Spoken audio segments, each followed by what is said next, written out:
Hola, yo soy Carla, bienvenidas y bienvenidos a un nuevo episodio de Estación Global. Hoy, como siempre, están conmigo Viri y Alfredo. Hola Carla, hola Viri, qué gusto estar con ustedes otra vez. Hola amigas, qué emoción estar aquí una semana más. Hoy hablaremos sobre el cierre de la COP26, las elecciones legislativas en Argentina y las protestas en Cuba. Quédense con nosotras. Once Digital presenta Estación Global. Explicamos los acontecimientos internacionales más importantes de la actualidad. Bueno, pues hemos llegado al final de la COP26, de esta cumbre que duró como 24 horas más, un poquito más de 24 horas de lo que se supone que iba a durar. Originalmente iba a terminar el 12 de noviembre, pero en realidad terminó como en las altas horas del 13 de noviembre, con todos los delegados ya muertos de cansancio de muchos días en los cuales estuvieron negociando y pues nadie pudo dormir. Entonces, por ese lado, qué bueno que terminó. Por otro lado, ¿Vamos a salvar al mundo? esa es la pregunta del millón.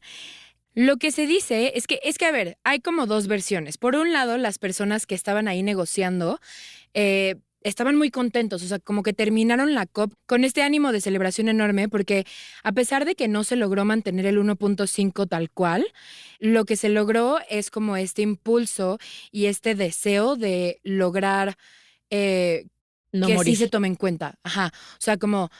¿Se acuerdan del Ratchet Mechanism del que llevo hablando durante 2 capítulos? Bueno, pues se logró que en vez de 5 años, sí se pasara al año que viene. Entonces se tienen 12 meses más en los cuales los países tienen que levantar sus compromisos y llegar a la siguiente COP con una meta muchísimo más cercana a mantener el 1.5. Entonces, por ese lado, no se logró que se tuviera como esta meta tal cual, que la verdad es que ni siquiera creí, o sea, ni siquiera se iba a lograr, porque para lo que se tenía en el 2015, cuando se firmó el Acuerdo de París, en realidad los compromisos sumaban a que se lograría llegar a las emisiones de 3 grados centígrados, 2.9, 3 grados centígrados. Y ahorita O sea, bajamos un muertos. poco, exacto, lo cual tendríamos en realidad un excedente de como 27, de 25 a 27 billones de toneladas en emisiones. Y los acuerdos de esta COP lograron reducir entre 5 y 6 billones. Entonces, pues, no es un cambio enorme, pero sí es algo significativo. Entonces, digamos que no nos vamos a morir todavía. Ah, bueno. Exacto, o sea, como puede ser que sobrepasemos el 1.5, pero estamos trabajando para que o sea, si pasamos el 1.5, regresemos a esos niveles después. O sea, no es como un umbral que pasemos y pues ya nos quedamos ahí para siempre. Es algo que todavía se puede seguir trabajando en. Sí, definitivamente no pasará el 2, que ese es como Definitivamente, Sí, sí. ese era la el... sentencia fatal, ¿no? Exacto. Los Exacto. 2 grados. Sí, Ok. sí, exacto. O sea, como no pasar el 2 y de preferencia el 1.5. Ok. Y que si pasamos el 1.5 podamos... Volver. Regresar. Ok. Ajá, exacto. Pero bueno, Bueno, sí está hablemos un poco como... esperanzador, siento. Sí. Por ese lado está bien. Obviamente las personas que estaban afuera manifestándose y en realidad la gente que es crítica como de este evento no está conforme con lo que se logró y pues sí hay muchísimas críticas al respecto. Pero bueno, hay que intentar ver un poco el lado positivo y en realidad es que se le está llamando como el Glasgow Climate Pact, que es como O sea, ¿y en español? el Pacto Climático de Glasgow. Muy bien, ok. Exacto. Y en realidad es este acuerdo de París como en 2.0. esteroides. Ajá. Ajá. O sea, estamos intentando amplificar las cosas que ya se tenían en el acuerdo de París. Y entonces por ese lado está primero lo del mecanismo de trinquete que acabo de comentar. Después, desde París, se tenía como a lo que se le llama rule book, que en realidad es como este librito con lineamientos en los cuales lo más importante de esto es que se logró tener, bueno, la aprobación de normas para el mercado de carbono, del cual hablamos también la vez pasada, que no se había logrado negociar desde el 2015. Por otro lado, los países se comprometieron a acelerar aún más los planes de descarbonización, reducir paulatinamente la energía proveniente del carbón, eliminar gradualmente los subsidios de combustibles fósiles ineficientes y duplicar la financiación de la adaptación para los países en desarrollo. En esto último hubo un problema enorme porque al final la India llegó a decir que en realidad lo que estaba escrito tenían que quitar la palabra eliminar y cambiarla por reducir. en términos del carbono. O sea, de las emisiones de carbono. Ajá, exacto. Entonces, en vez de decir que tenían que eliminar las emisiones de carbono, en realidad puso la palabra reducir para no estar completamente obligado a eliminarlas. Y Pero eso fue un un poco- súper problema. Claro, porque ya fue después de haberlo platicado tantos días, ¿no? Exacto, y más porque se acuerdan que la vez pasada comentamos que la India había sido como este gran, había hecho este gran anuncio. Sí, es el gran compromiso de ser cero emisiones de carbono para Exacto. 2040. 2070, pero sí. 70. Sí, exacto, justo. Entonces, esto fue como ¿qué onda? ¿Qué Sí, onda sí, la sí. India? Y quedaron un poco como los malos de la historia, o bueno, no de la historia, pero de la COP en este punto, pero bueno. En términos de los países en desarrollo, fue un poco un retroceso porque expresaron su profunda decepción por el hecho de que no se haya alcanzado ningún acuerdo concreto sobre la compensación a estos países que están siendo vulnerables por los daños que han sufrido debido al cambio climático. Entonces, no se habló de estos 100,000 millones creo que eran dólares, que se iban a dar a los países por parte de los países ya desarrollados para que pudieran hacerse cargo de todo lo que habían sufrido. Y en realidad se habló más como de la adaptación de los países en vías de desarrollo a todo este cambio que viene. Entonces, un poco más como la mitigación en vez de, pues... Sí, o sea, es cómo vas a enfrentar el problema en vez de cómo lo vas a Solucionar lo que ya Solucionar. pasaste. Exacto, lo que Ajá. ya sucedió. Y por último, se hizo un reconocimiento explícito por primera vez al carbón y a los combustibles fósiles como principales impulsores del cambio climático en el documento final de la COP. Es decir, esto nunca se había escrito tal cual en un documento, lo cual, si bien no suena como un cambio enorme, sí es algo muy significativo. De hecho, cuando leyeron esto, el presidente de la COP lloró, porque fue como, esto es un cambio enorme. Carla ya va a llorar un poquito también. Y también se reconoció formalmente la necesidad de reducir las emisiones de gases de efecto invernadero en 45% de los niveles de 2020 para el 2030. Y pues ya básicamente eso es en lo que terminó la COP. Podríamos decir que si bien no fue todo lo que se esperaba que fuera, también hubo muchas cosas buenas que pues puede ser que en la COP que viene, en la COP 27, que va a ser en Egipto del 8 al 20 de noviembre, logremos pues compromisos que vayan muchísimo más allá. Claro, y yo siento que fueron compromisos más realistas. Sí, también pues eso. esperábamos compromisos enormes que la realidad era que no íbamos a alcanzar. Exacto, y justo era que esta vez no es un nuevo acuerdo de París, sino es como crecer a partir de lo que ya se tenía. Y creo que lo más valioso es lo que comentas de que ya no se tiene que esperar 5 años para tener nuevos compromisos, sino cada año tienen que todos mejorar todo lo que van a hacer y eso es lo más valioso, creo. Claro, yo también lo veo así. Pues muy bien, ya pues el próximo año esperaremos la COP27 en Egipto, como dices, pero por mientras pasemos a otros asuntos. Yo les quiero contar que el pasado domingo 14 de noviembre se llevaron a cabo las elecciones legislativas en Argentina. Lo que pasó es que se reeligió a la mitad de la Cámara de Diputados, que son 128 de los 257 diputados, y un tercio de la Cámara de Senadores, o sea, 24 de los 72 senadores que existen en el país. El resultado que hasta ahora se tiene, con el 99% de los votos contados, es que la oposición de centro-derecha pues no arrasó, pero superó por una gran cantidad a el partido de centro-izquierda del presidente Alberto Fernández, que es el Frente de Todos. Además, bueno, la coalición de centro-derecha, que se llama Juntos por el Cambio, quedó 9 puntos arriba de Frente para Todos, y pues esto hace como un gran cambio en la composición de las dos cámaras, lo cual es bastante importante y ahorita les voy a explicar por qué. Bueno, es importante destacar que en la región más poblada de Argentina, que es la capital, Buenos Aires, la coalición de centro-derecha ganó por 47% frente al 25% del partido del presidente. Y pues esto da como una gran visualización de pues como el hartazgo y el descontento que existe en cuanto al gobierno de Fernández. O sea, ¿tú dirías que es como un voto de castigo? Sí, es un voto de castigo y de hecho así lo reportan varios medios que dicen que desde el 2019 que Fernández ganó la presidencia ha tenido una caída impresionante de su popularidad. principalmente por su manejo de la pandemia, como ya hemos platicado aquí, que ha sido bastante pobre. Y por la economía, supongo. Y por la economía, exacto. Ahorita Argentina tiene, en el último año ha tenido una inflación de más del 50%. Entonces, Sí les ha ido fatal. Sí, sí, exacto. O sea, pues obviamente siempre los más afectados son las personas más pobres. Entonces, esto ha fomentado que la mayoría de la gente pues esté en contra del gobierno actual. Precisamente están en pláticas con el FMI, ¿no? Sí, y justo por eso es importante lo de la nueva composición del Congreso, porque el Congreso lo que va a tener que hacer en este año, que le queda de negociaciones con el Fondo Monetario Internacional, es aprobar nuevas leyes, tanto fiscales como judiciales, que los ayuden a literal reestructurar su deuda con el FMI, que es de 45,000 millones de dólares. Entonces tienen una deuda enorme, tienen una inflación enorme y entonces esto evidentemente dificulta mucho las negociaciones y pues el hecho de que no vaya a poder haber acuerdo por unanimidad en el Congreso, pues incluso lo complica más.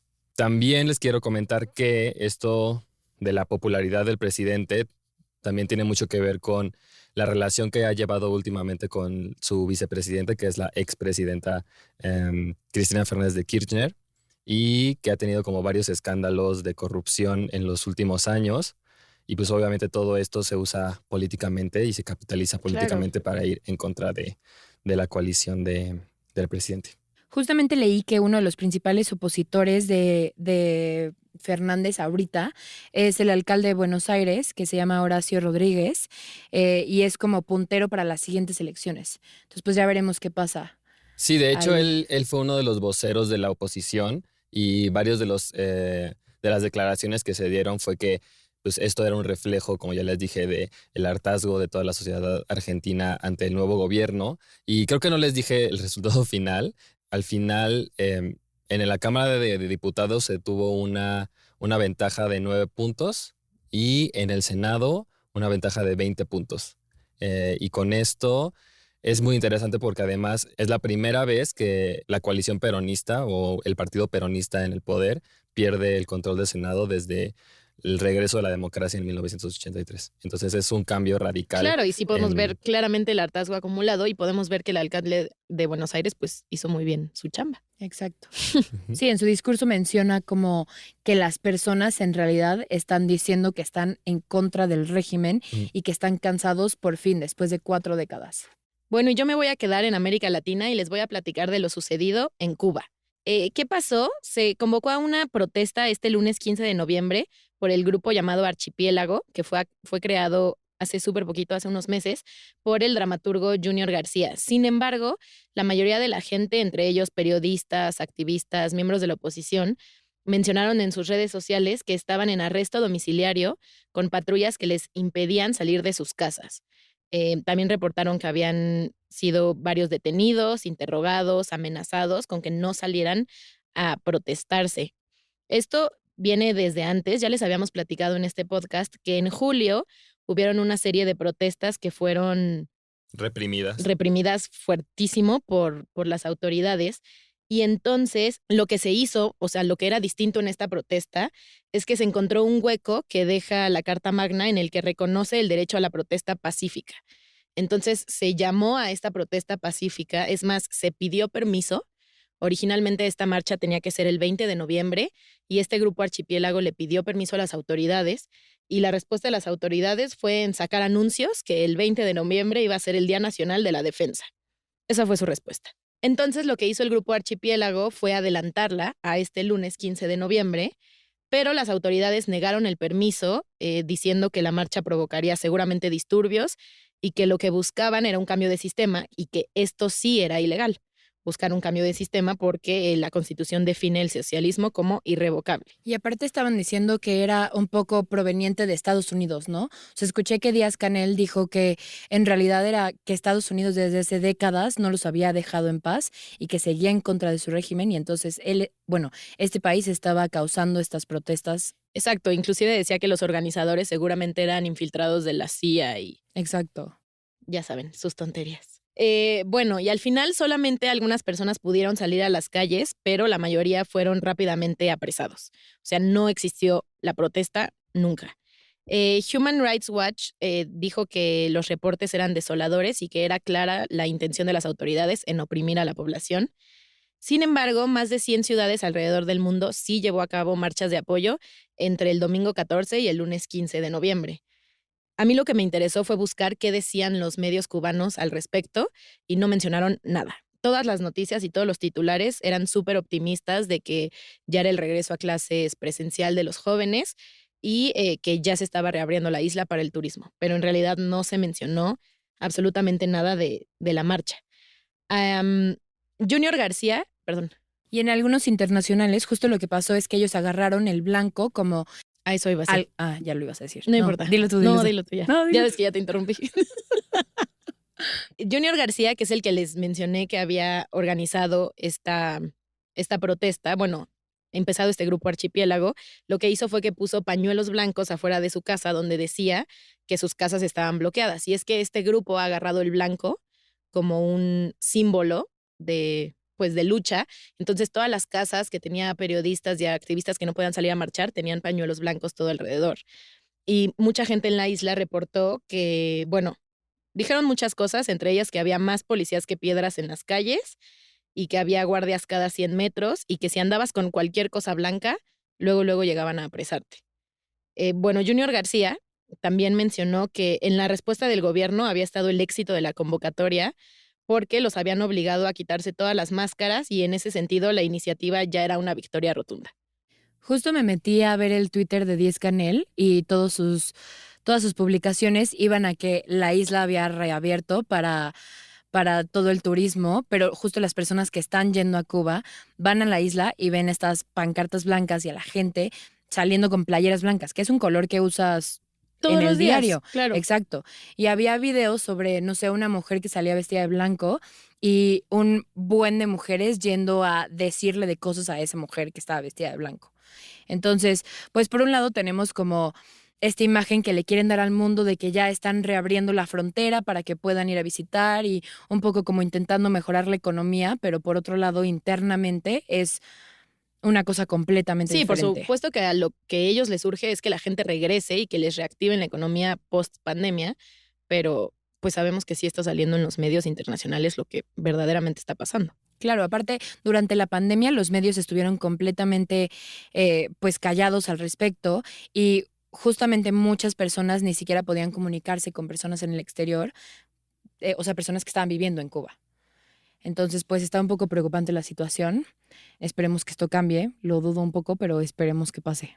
Yo también quiero contarles una noticia que la verdad no quiero que sea tan larga, sin embargo, ya saben que me encanta platicar, entonces Échale. está bien. Quiero platicarles sobre la crisis migratoria que estamos viendo ahorita en la frontera entre Bielorrusia y Polonia. En realidad también era un poco entre Lituania y Letonia, o sea, Bielorrusia con estos tres países. Sin embargo, se ha agravado entre estos dos países principalmente.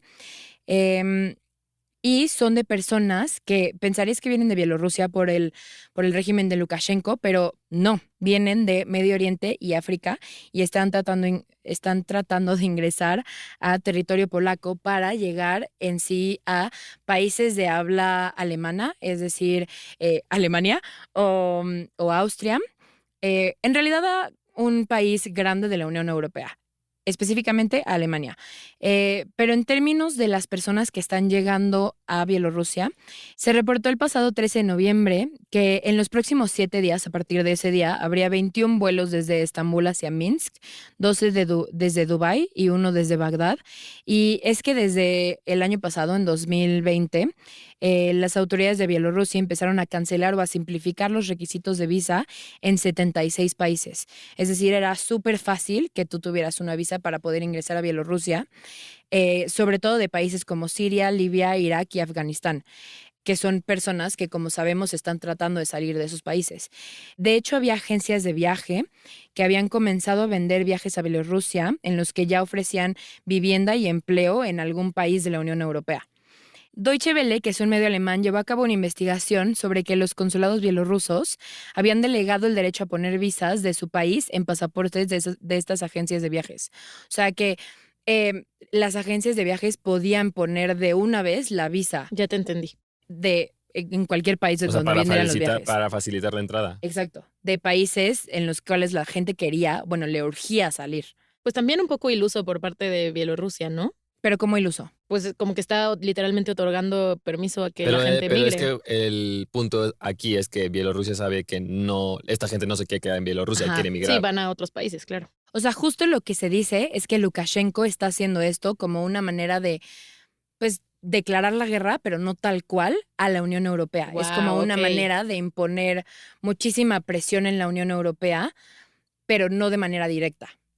Entonces, es un súper tema, porque justo la Unión Europea habló con Polonia, sí, le marcó y le dijo, Polonia, ¿cómo andas? Y entonces Polonia contestó como de, no, todo está, o sea, todo aquí está cool, no necesitamos tu ayuda. Entonces, como que, o sea, tiene un poco las manos Atadas. atadas, exacto, no pueden hacer mucho. Y al principio las personas básicamente llegaban a la frontera, que también es algo muy como, no se sabe bien cómo llegan a la frontera, porque llegan al aeropuerto y de manera súper ordenada llegan a la frontera. O sea, como que ya hay ahí alguna manera Claro. de... No, pues hay apoyo de parte de la autoridad bielorrusa, Exacto, eso es pero obvio. tampoco Sí, está... seguro las agencias de viajes te venden tu camionetita que te recoge del aeropuerto y te lleva a la frontera. Lo cual, pero, o sea, tampoco hay manera de decir que esto está pasando, Claro. ¿sabes? Y al principio, como todavía no era una crisis, claramente, las personas tal cual pasaban, pedían refugio y se quedaban en Polonia o se iban moviendo a otros países. Pero después empezaron a llegar que sus 1,000, que sus 2,000, que sus 4,000 personas. Y es cuando empezaron a poner alambre de púas y pues ya no dejaron pasar a nadie y entonces están quedando en Bielorrusia y de hecho ahorita ya llegó un punto donde ya ni siquiera es sostenible para Bielorrusia y ya están poniendo un poco más trabas, pero pues hay muchísima gente en la frontera esperando a cruzar. De hecho, los cancilleres de Lituania y Polonia comenzaron a acusar a Bielorrusia de organizar este fenómeno migratorio tal cual, o sea, lo dijeron. Y Bielorrusia dijo como de, no, ¿de qué hablas? Es que Claro ahora estoy no. arrepentidísima de haberles llamado ilusos porque en realidad están siendo brillantes. Pero está bien loco, ¿no? Sí. O sea, se me hace algo loquísimo. Y justo, o sea, lo que se pregunta la gente en realidad es como, ¿Rusia está detrás de esto? O sea, ¿esto fue en realidad la idea de Vladimir Putin? Seguramente sí. Ajá. Y entonces, el primer ministro polaco dijo tal cual, este ataque que está llevando a cabo Lukashenko tiene su cerebro en Moscú. El autor intelectual es el presidente Putin. Que también me Tras. parecen Durísimo. acusaciones durísimas, Sí, ¿no? claro. Para lo cual las autoridades rusas rechazaron categóricamente estas acusaciones y el secretario de prensa del presidente ruso calificó las palabras del primer ministro polaco como irresponsables e inaceptables. Sin embargo, nuestra querida Angela Merkel, Besos Eh, hasta donde esté. claro, besos hasta su lugar de descanso, muy bien merecido, hizo un llamado a Vladimir Putin para que intervenga en esta crisis, porque la Unión Europea considera esto como un ataque híbrido destinado a desestabilizar el bloque. Entonces, pues, está durísimo, la verdad. O sea, todo el tema, neta, empecé a leerlo y yo estaba Sí, metidísima. me encanta, como, me encanta. Pero está Lukashenko, gravísimo, o sea. Está gravísimo por donde lo veas. O sea, está Claro. gravísimo utilizar a las personas como un arma para perjudicar ya, a otro espérate, estado. y aparte a personas que lo que buscan es una mejor vida. Exacto. claro, O sea, a de expensas de su países bienestar. donde su vida, o sea, necesitan migrar. Y pues, a ver, tampoco me sorprende nada desde el punto de vista donde hemos estado muy al pendientes de cómo se ha comportado Lukashenko a lo largo, a ver, desde que quedó en las elecciones el año pasado hasta lo que pasó con el avión en marzo de este año, ¿se acuerdan? Sí, el de Ryanair que bajaron Exacto. con el opositor. Entonces, pues, seguramente este será un tema que seguirá pasando.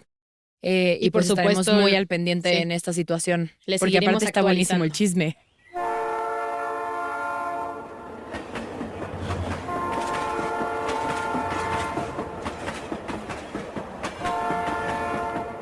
Y bueno, como ya saben, para terminar les tenemos algunas noticias muchísimo más rápidas. Yo solamente quiero comentarles que si no saben, pues estén al pendientes que este jueves 18 de noviembre va a tener lugar la Cumbre de Líderes de América del Norte, en la que va a participar nuestro presidente Andrés Manuel López Obrador y se va a reunir con el presidente de Estados Unidos, Joe Biden, y el primer ministro de Canadá, Justin Trudeau, en Washington. Ya les habíamos contado de la posibilidad de que esto sucediera, ya que Joe Biden ya le estaba convocando, pero no sabíamos en su momento que AMLO fuera a aceptar. Exacto, y ya es un hecho, aceptó, él va a viajar a Washington el día 17, la cumbre es el 18, es una cumbre de solamente un día, y pues algunos temas que dicen que todavía no se confirma cuál es la agenda, pero se dice que van a tocar temas relativos a la recuperación económica tras el COVID-19 en la región, también para fortalecer la competitividad de la región. Es como la primera vez que se reúnen tras la firma del Telecán y la entrada del Telecán, no, perdón, del TEMEC y su entrada en vigor.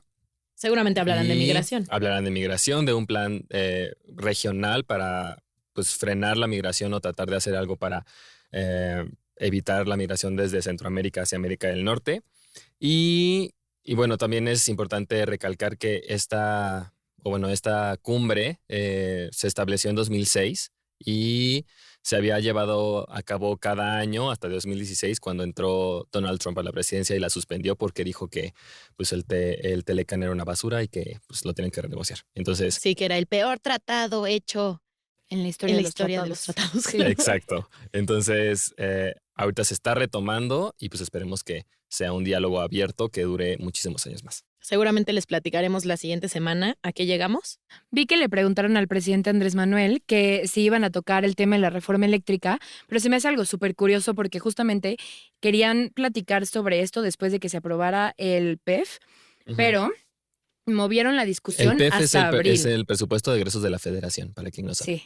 Lo siento, pero movieron esta discusión de diciembre hasta abril.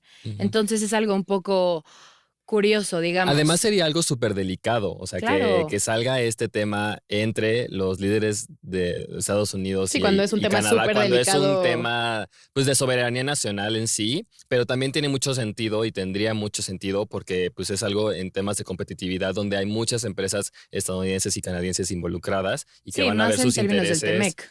Exacto, o sea, de competitividad. Lo que dijo Ken Salazar, que es el embajador de Estados Unidos, es que ellos tienen muchas dudas respecto a lo que plantea la reforma y que en sí, aunque no estén en contra tal cual, sí quieren aclarar muchísimos puntos. Claro. Sí, en cómo les va a afectar. Exacto. Principalmente, claro. Pues ya veremos qué dicen y cuáles son las conclusiones de esta cumbre. Seguramente se los platicaremos en la próxima edición.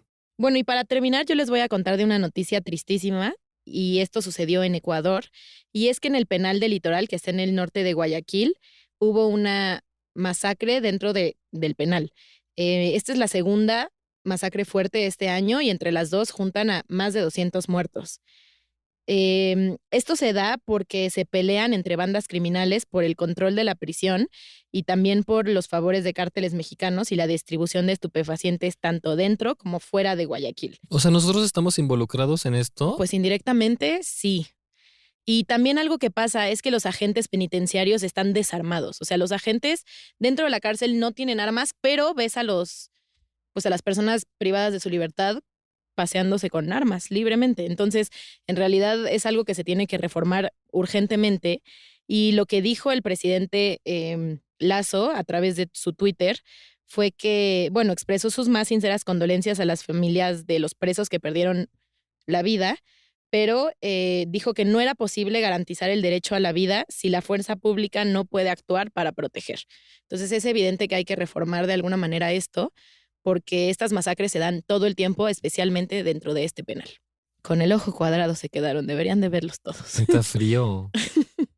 ¡Qué horror! Sí, está horrible. Y yo creí que las cárceles en México estaban mal. No, les recomiendo a todos, vean, hay una serie en Netflix que se llama Las cárceles más peligrosas del mundo, me parece que se llama, que son documentales en el que cada capítulo van a una cárcel en específico y explican cómo es el sistema penitenciario y explican cómo actúa la gente, cómo actúan los guardias, cuál es el poder y la relación que hay entre ambos. Se los recomiendo. Bueno, y hasta aquí llegamos con el capítulo de hoy. Muchas gracias por haberse quedado con nosotros. Teníamos muchísimas noticias que compartirles. No se olviden de escucharnos por las plataformas de Spotify, YouTube, iHeartRadio y Apple Podcast y de seguirnos en nuestras redes sociales como @canal11tv. Hasta la próxima.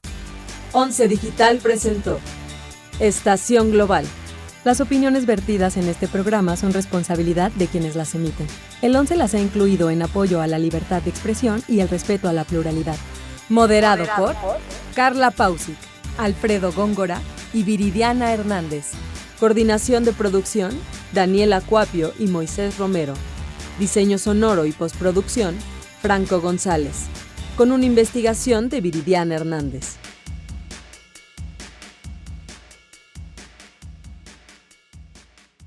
Once Digital va contigo.